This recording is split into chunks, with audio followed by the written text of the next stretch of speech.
मात्र गोटे कप सुजी आ अधा कप दही आपण मैंने एमती बहुत सारा जलखिया बनईकी रेडी कर नहीं पारे। सकाळर जलखिया हो बा पिलांक टिफिन बॉक्स पाई एटा पूरा परफेक्ट रेसिपी। एटा तो बहुत ही टेस्टी होता है। ता सहित जेहेतु वेजिटेबल रे भरपूर होकर रही ना एटा बहुत हेल्दी हम खावाई। आठी आपण मैंने देखिपे यहाँ केते सॉफ्ट बनिकी रेडी होती बिना कौन सोडा बा इनो यूज न करिकी एमती सॉफ्ट बनिकी रेडी हम जोटा कि खावाई बहुत टेस्टी लगे। से वीडियो को पूरा देखंतु। रेसिपी जदि पसंद आसिबो लाइक और शेयर करेंगे। चैनल नुआ थिले मो चैनल को सब्सक्राइब करने और जदि फेसबुक पेज रे देखुए प्लीज फॉलो करेंगे। ताहले चलंतु रेसिपी को स्टार्ट करनबा। नमस्कार, किचन सिद्धलक्ष्मी को आपण मानकु बहुत बहुत स्वागत।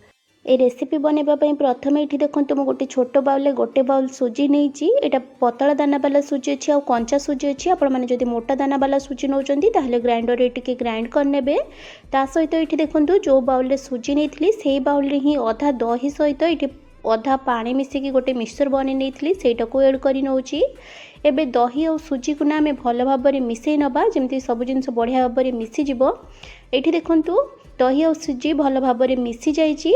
एबे यहाँ ना आम कभर करनबा और कभर करके 10 ରୁ 15 मिनट रेस्ट पाई छाड़दबा जहाँफल जलखियाटा बहुत ही सॉफ्ट बनिकी रेडी हम। ये देखो मुझे किसी वेजिटेबल काटिकी रखी जमी गोटे मीडियम साइज गाजर गोटे मीडियम साइज टमाटो गोटे मीडियम साइज पियाज आउ छोट गोटे कैप्सिकम ता सहित 2टी कंचा लंका ए सबू को ना ये पूरा छोट छोट करके काटिकी रखी। आपण मैंने चाहिए चोपर चॉप करके सब को ऐड करें। ता सहित ये देखो मुझे किसी धनिया पत्र को काटिकी गोटे बाउल रे रखी नहीं। सुजी और दही की मिक्स करके रखिबार 15 मिनिट पर ये आपण मानक कभर खोलिक देखा देखूँ। आईटी आपने देखिपे सुजीटा केते बढ़िया भाव में पूरा फुली जाइए। ना मु अधा बाउल पानी एड करुँची यही मिक्सचरटा बनवाई ना मते गोटे कप सुजी रे अधा बाउल दही आउ टोटाल गोटे बाउल पानी यूज करने पड़ता जहाँफल पूरा परफेक्ट बेटरटा तैयारी होता। आपण मानकर जदि टिके मोटा दाना सुजी थिबो ताहले टिके एक्स्ट्रा पानी लगी पारे। एठी ना एबे आमे सब वेजिटेबल को ऐड करि नबा। एठी देखंतु प्रथमे ना मु गाजर और कैप्सिकम को ऐड करि नउची ता सहित कंचा लंका को मध्य ऐड करि नउची। आपण माने जदि पिलांक टिफिन बॉक्स पई ऐड बनाउथिबे ना ताहले कंचा लंका को स्किप करि पारिबे। एठी प्याज टमाटो और जो धनिया पत्र को मु काटिकी रखथिली ना सेटा को मु परे यूज करिबे जहाँफल आमर जलखियाटा बहुत ही सुंदर देखा जिवो। एठी देखंतु मु अल्प टिके गोलमरीच गुंड ऐड करि नउची ता सहित स्वाद अनुसार लूण मध्य ऐड करि नउची। सबु जिनस ऐड कला परे ना या को आमे भल भाव में पूरा मिसई नबा जमती सबु जिनस बढ़िया भाव में मिसी जिवो। एठी देखंतु सबु जिनस को मु पूरा भल भाव में मिसई नेइची आ बेटर आमर बिल्कुल रेडी हो जाइए जलखिया बनैबा पई। या को बनैबा पई ना एठी मु गैस ऑन करके छोट गोटे पेन बसई नेइची। एबे मु एथिरे हाफ चमच घी ऐड करि नउची।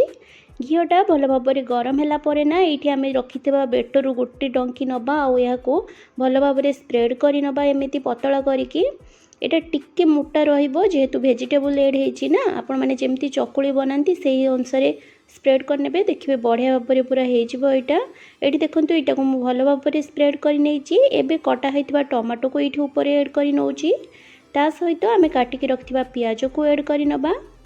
आ लास्ट ये ना मु कटा होइतिबा धनिया पत्र को मध्य ऐड कर नउछि। एबे यहाँ को आमे कभर कर नबा और कभर करके 3 मिनिट पाई लो फ्लेम रे कुक कर नबा। यहाँ को लो फ्लेम रे 3 मिनिट कुक कला पर ये देखो मैं यार कभर को खोलुची आठी ना स्पैचुला साहाय्य ऊपर ऐड करथिबा वेजिटेबल को एमती टिके प्रेस कर नबा जहाँफल आम जितेबाला फ्लिप करबा ना यहाँ को एटार वेजिटेबलटा बाहरी बनी। एबे देखंतु मु यहाँ को भल भाव में पूरा उल्टे नउची।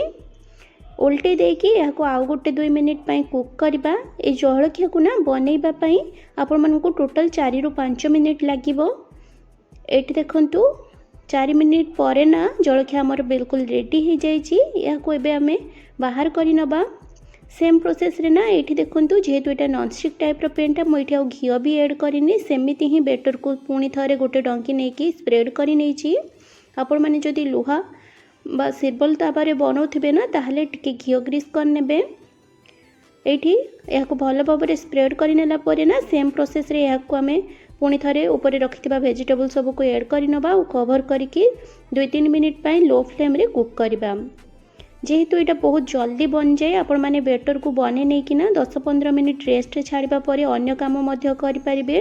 यहाँ तो बहुत ही सहजरे बनी जाऊँगी तो निहाती भाव में यहाँ आपण मैंने ट्राए करेंगे। ये देखूँ 2-3 मिनिट कभर कलापर ना पुणी थे यहाँ उल्टे दूची।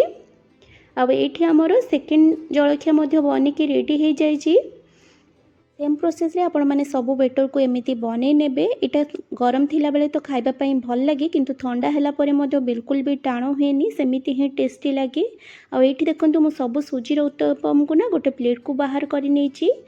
एटा को खाइबा पई आपण मानकु कोनोसी चटनी बा तरकारी रो मध्य दरकार पड़िबनी। एटा एते टेस्टी लागे तारे आपण माने भी ए प्रोसेस रे निश्चय थरे बनेबे। आ केमिति लागिला मते कमेंट सेक्शन रे निजर मतामत जणेबा पई जमा भी भूलिबेनी।